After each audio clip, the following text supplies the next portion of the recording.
traffic enforcer ng Angeles City Traffic Development Office o ACTDO ing pinuri kay batneng sinubli ing melakwa na cellphone at driver's license ning meto nga motorista. Kabang daraptan ing clearing operations king Daniel ning Angeles University Foundation apan sineng public road enforcer Reggie Azada ing meto nga driver antimo balisa. Pagkabaluang mawawalaya ing cellphone at driver's license ning motoristang Ijan Joseph Centeno nung nuka rin ing kayang inda at siyaking hospital. Agpangkang Azada, pilang beses ding inaus ing cellphone at may nga kuyang isundo ing pamanaus o isubli king opisina ustong Meki Bacheti.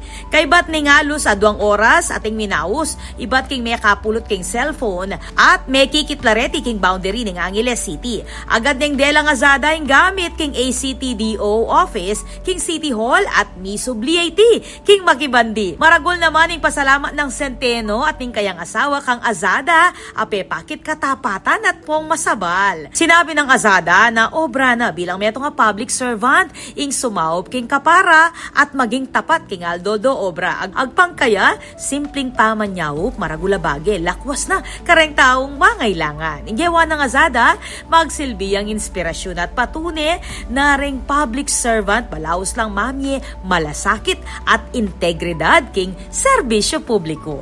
Ako po, Patricia Mamangon para king News Force, Pampanga. Balitang totoo king Balen, susuyo.